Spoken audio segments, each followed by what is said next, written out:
Hello दोस्तों, आज मैं आप लोगों की केमिस्ट्री के मूल कॉन्सेप्ट चैप्टर फर्स्ट के कुछ इंपॉर्टेंट क्वेश्चंस के बारे में बताने वाला हूं। बताने से पहले आप लोगों से एक रिक्वेस्ट है कि यदि आप लोगों ने मेरे चैनल को सब्सक्राइब नहीं किया है तो सब्सक्राइब कर दें और बेल आइकन को प्रेस कर दें। चलिए रेफरेंस क्वेश्चन को देखते हैं। पहला क्वेश्चन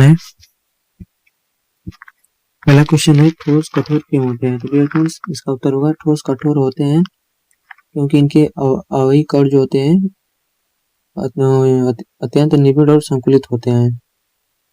इनमें कोई स्थानांतरित गति नहीं होता है। स्थानांतरित गति का मतलब कि वह एक स्थान से दूसरे स्थान तक स्वयं नहीं जा सकते। जैसे कि जल हो गया, वह एक जगह छोड़ दिया जाए तो वह दूसरे स्थान पर चला जाता है, लेकिन ठोस नहीं जा सकता। इसमें कोई स्थानांतरित गति नहीं होती है तथा ये केवल अपनी माध्य स्थिति के चारों ओर ही कंपन करते हैं। नेक्स्ट क्वेश्चन, ठोसों का आयतन निश्चित क्यों होता है। डिफरेंस, ठोस के अवयवी कण जो होते हैं वह नियत होती है तथा वे गति के लिए स्वतंत्र नहीं होते हैं, इसलिए उनका जो आयतन होता है वह निश्चित होता है। जैसे कि जल हो गया, वह स्वतंत्र है, कहीं भी गिरा देंगे बहकर चला जाएगा, लेकिन ठोस स्वतंत्र नहीं है क्योंकि जब तक किसी भी ठोस को आप नहीं हटाएंगे वो एक स्थान दूसरे स्थान तक नहीं जा सकता। नेक्स्ट क्वेश्चन, निम्नलिखित को क्रिस्टलीय तथा क्रिस्टलीय ठोसों में वर्गीकृत कीजिए।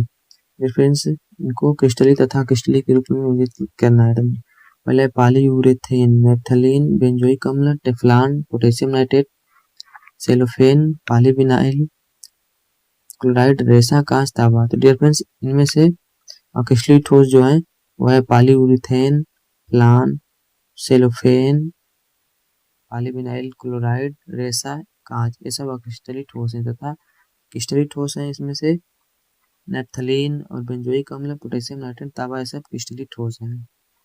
नेक्स्ट क्वेश्चन, कांच को अतिशीतित द्रव क्यों माना जाता है।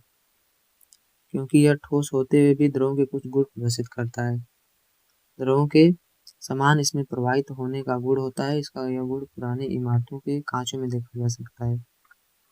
जो तली पर कुछ मोटा होता है, यह केवल तभी संभव है जब यह अत्यंत मंद गति से द्रवों के समान प्रवाहित हो। नेक्स्ट क्वेश्चन देखते हैं। एक ठोस के अपवर्तनांक का मान सभी दिशाओं में समान प्रदर्शित होता है। इस ठोस की प्रकृति पर टिप्पणी कीजिए। क्या यह विलन गुण प्रदर्शित करेगा। इसका उत्तर होगा डिफरेंस,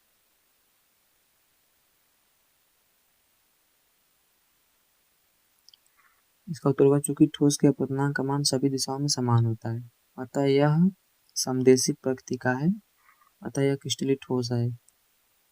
यह स्वच्छ विदलन गुण प्रदर्शित नहीं करेगा। नेक्स्ट क्वेश्चन,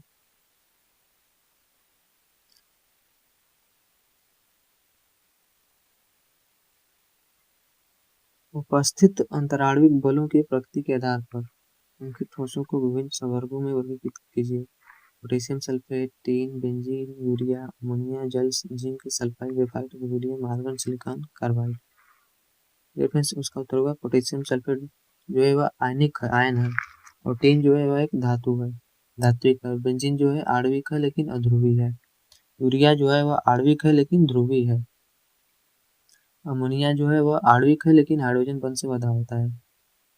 जल जो है आणविक है लेकिन हाइड्रोजन बंध से बंधा होता है। जिंक सल्फाइड अनिक है, आयन है, और ग्रेफाइट जो है संयोजी है, और रुबिडियम जो है वह धात्विक है, धातु है। आर्गन जो है आणविक है लेकिन अध्रुवी होता है। सिलिकॉन कार्बाइड जो है सहसंयोजी या नेटवर्क है। नेक्स्ट क्वेश्चन, ठोस ए अत्यधिक कठोर तथा ठोस एवं गलित अवस्थाओं में विद्युत रोधी है और अत्यंत उच्च दाब पर पिघलता है। किस प्रकार का ठोस है। रेफरेंस, तो यह सहसंयोजी अथवा नेटवर्क ठोस है, जैसे यह साइसी। नेक्स्ट क्वेश्चन, आयनिक ठोस गलित अवस्था में विद्युत चालक होते हैं परंतु ठोस अवस्था में नहीं। व्याख्या कीजिए। रेफरेंस का उत्तर होगा गलित अवस्था में आयनिक यौगिक वियोजित होकर मुक्त आयन देते हैं, इसे टूटकर मुक्त आयन देते हैं तथा विद्युत चालन करते हैं। ठोस अवस्था में आयन गति के लिए मुक्त नहीं होता है, तो ये ठोस अवस्था में विद्युत चालन नहीं करते हैं। नेक्स्ट क्वेश्चन, किस प्रकार के ठोस विद्युत चालक अघातवर्ध तथा तन्य होते हैं? तो डियर फ्रेंड, धात्विक ठोस जो होते हैं वह विद्युत चालक अघातवर्ध तथा तन्य होते हैं। नेक्स्ट क्वेश्चन है, जालक बिंदु से क्या तात्पर्य है? डियर फ्रेंड्स, प्रत्येक जालक बिंदु ठोस के एक अवयवी कण को प्रदर्शित करता है। अवयवी कण परमाणु, अणु या आयन हो सकते हैं। यह अवयवी कण परमाणु, अणु या आयन से मिलकर बने होते हैं। किसी विशेष क्रिस्टलीय ठोस की आकृति के लिए जालक बिंदु उत्तरदायी होते हैं। नेक्स्ट क्वेश्चन, एक एकक कोशिका को अभिलक्षित करने वाले पैरामीटरों के नाम बताइए। उत्तर, रेफरेंस का उत्तर होगा एकक कोशिका की कोर विमाएं ABC परस्पर लंबवत हो सकती हैं या नहीं भी हो सकती हैं। और दूसरा होगा कोरों के मध्य के कोण AB तथा लैम्डा, AB तथा गामा होता है। नेक्स्ट क्वेश्चन, निम्नलिखित में विभेद कीजिए। पहला षटकोणीय और एक नताक्षेका कोशिका, ऑप्शन दूसरा फलक केंद्रित तथा अंत केंद्रित एकक कोशिका में। इसका उत्तर होगा षटकोणीय एकक कोशिका में A बराबर B is not equal to C होता है और alpha is equal to beta is equal to 90 degree तथा gamma is equal to 120 degree होता है। एक नताक्षेकक कोशिका में A is not equal to B, B is not equal to C तथा alpha is equal to gamma is equal to 90 degree तथा beta is equal to 90 degree होता है। दूसरा FCC में अवयवी कण सभी 8 कोनों एवं सभी 6 फलक केंद्रों पर व्यवस्थित होते हैं। अंत केंद्रित एकक कोशिका में अवयवी कण सभी 8 कोनों तथा 2 विपरीत फलकों के केंद्रों पर स्थित होते हैं। नेक्स्ट क्वेश्चन, स्पष्ट कीजिए कि एक घनी एकक कोशिका के पहला कोनों और दूसरा अंत केंद्र पर उपस्थित परमाणु का कितना भाग सन्निकट कोशिका से सहभाजित होता है। रेफरेंस का उत्तर होगा या कोनों पर उपस्थित परमाणु 8 एकक कोशिकाओं से सहभाजित होता है, अतः एक एकक कोशिका के लिए इसका योगदान 1/8 होता है। दूसरा, अतः केंद्र पर उपस्थित परमाणु किसी भी अन्य एकक कोशिका द्वारा सहभाजित नहीं होता है। नेक्स्ट क्वेश्चन, एक अणु की वर्ग निबिड़ संकुलित परत में द्विविमीय उपसंयोजक संख्या क्या होगी? डियर फ्रेंड्स, इसका उत्तर होगा द्विविमीय निबिड़ संकुलित परत में परमाणु 4 सन्निकट परमाणुओं को स्पर्श करता है, अतः इसकी उपसंयोजक संख्या 4 होती है, 4 होगी। नेक्स्ट क्वेश्चन, एक यौगिक षटकोणीय निबिड़ संकुलित संरचना बनाता है, इसके 0.5 मोल में रिक्तियों की संख्या कितनी होगी? इनमें से कितनी रिक्तियां चतुष्फलक हैं? रेफरेंस इसका हल होगा यौगिक के 0.5 मोल में परमाणुओं की संख्या होगी 0.5 गुणे 6.022 गुणे 23 बराबर 3 आएगा और अष्टफलकीय रिक्तियों की संख्या बराबर संकुलन में परमाणुओं की संख्या। रेफरेंस संकुलन में परमाणु की संख्या 3.011 इंटू 10⁻23। चतुष्फलकीय रिक्तियों की संख्या बराबर 2 इंटू संकुलन में परमाणुओं की संख्या, तो 2 इंटू 3.1011 इंटू 10⁻23 इक्वल टू 6.022 गुणे 10⁻23। रिक्तियों की कुल संख्या तो रेफरेंस तो 3.011 प्लस 6.022 गुणे 10⁻23 बराबर हो जाएगा 9.033 गुणे 10⁻23। नेक्स्ट क्वेश्चन, एक यौगिक 2 तत्वों एम तथा एन से बना है। तत्व एन CCP संरचना बनाता है और एम के परमाणु चतुष्फलकीय रिक्तियों के 1/3 भाग को अध्यासित करते हैं। यौगिक का सूत्र क्या होगा? डियर फ्रेंड्स, इसका हल है माना CCP में n परमाणु n है, चूंकि चतुष्फलकीय रिक्तियों की संख्या 2n है, 2n लेने पर चूंकि m परमाणु चतुष्फलकीय रिक्तियों का 1/3 भाग घेरते हैं, यहाँ पे दिया है m के परमाणु चतुष्फलकीय रिक्तियों के 1/3 भाग को अध्यासित करते हैं या घेरते हैं, अतः m परमाणुओं की संख्या होगा plus 1/2n plus 3 plus m संबंध n equal to 1/2n plus 3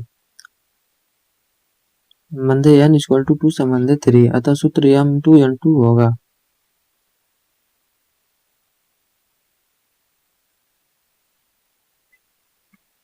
next question, निम्नलिखित में से किस जालक में उच्चतम संकुलन क्षमता है? पहला सरल घनी, दूसरा अंतः केंद्रीय घन और तीसरा षटकोणीय निबिड़ संकुलित जालक। तो डियर फ्रेंड्स इसका उत्तर होगा संकुलन क्षमताएं निम्न है। डियर फ्रेंड्स सरल घनी में 52.4% होता है और अंतः केंद्रीय घनी में 68% होता है और षटकोणीय निबिड़ संकुलित में 74%। अतः षटकोणीय निबिड़ संकुलित अवस्था में अधिकतम संकुलन क्षमता होती है। नेक्स्ट क्वेश्चन, एक तत्व का मोलर द्रव्यमान कितना दिया है? 7×10⁻² किलोग्राम मोल इनवर्स। यह 405 pm लंबाई की भुजा वाली घनी एक कोष्ठिका बनाता है। यदि इसका घनत्व 2.7×10⁻³ किलोग्राम मीटर पर माइनस क्यूब हो तो घनी एक कोष्ठिका की प्रकृति क्या होगी? डियर फ्रेंड्स इसका हल होगा घनत्व रो बराबर, यह एक फार्मूला है, घनत्व रो बराबर rho equal to Z into M upon 1/3 into N A. Dear friends Z equal to rho into 1/3 into N A upon M, जहाँ एम तत्व का मोलर द्रव्यमान है बराबर एम तत्व का मोलर द्रव्यमान 27×10⁻² किलोग्राम मोल इनवर्स है और ए जो है कोर लंबाई है। तो इसका मान दिया है 405 pm बराबर 405×10⁻12 मीटर बराबर 4.05×10⁻10 मीटर। रो जो है घनत्व, उसका घनत्व है 2.7×10⁻³ किलोग्राम मीटर पर माइनस 3 और इसका Na जो है अवगाद्रो संख्या, इसका मान होता है 6.022×10⁻23 मोल इनवर्स होता है। तो Z equal to 2.7×10⁻³ kilogram metre पर minus 3 into 4.05 into 10⁻³ metre cube और 6.022×10⁻23 mole inverse upon 2.7×10⁻² kilogram mole inverse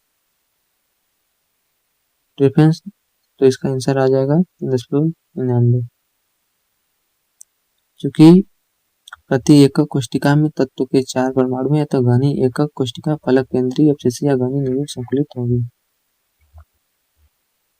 next question, जब एक ठोस को गर्म किया जाता है तो किस प्रकार का दोष उत्पन्न हो सकता है?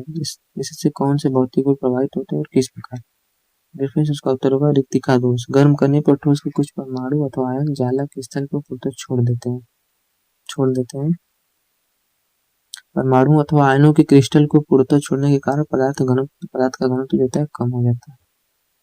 नेक्स्ट क्वेश्चन, निम्नलिखित किस प्रकार का स्टाइकियोमेट्री दोष दर्शाते हैं? तो डिफरेंस जेडेनस जो है वह फ्रेंकल दोष को दर्शाता है और एजीपीआर जो है वह फ्रेंकल तथा साटकी दोष दोनों को दर्शाता है। नेक्स्ट क्वेश्चन,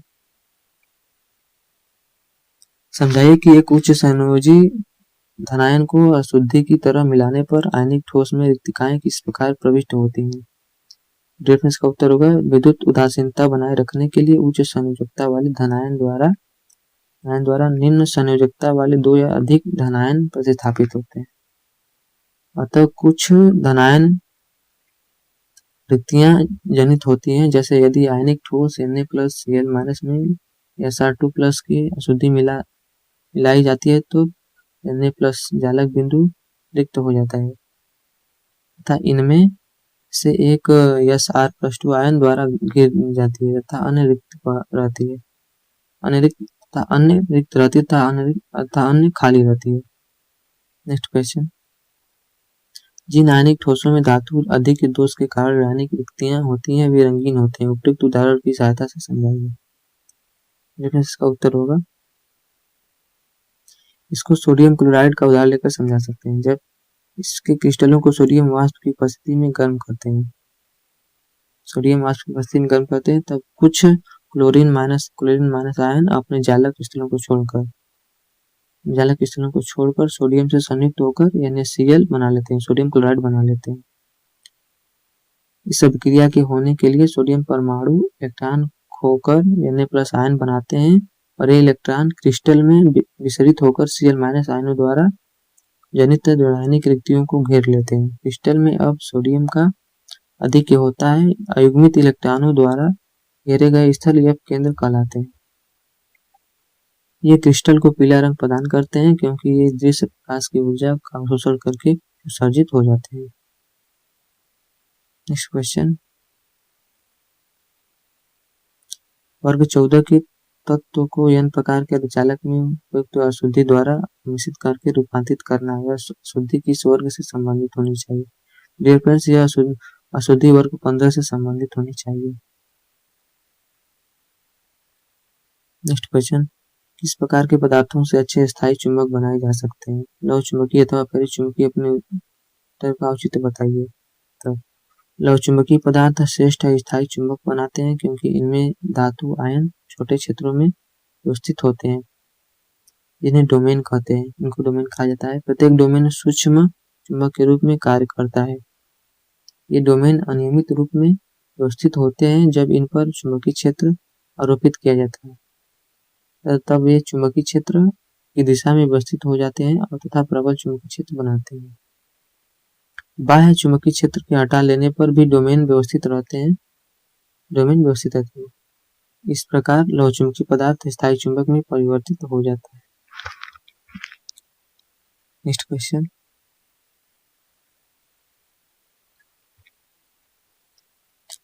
दोस्तों अगर वीडियो अच्छा लगे तो प्लीज वीडियो को शेयर करिएगा, लाइक कर दीजिएगा, कमेंट कर दीजिएगा और चैनल को सब्सक्राइब कर दीजिएगा।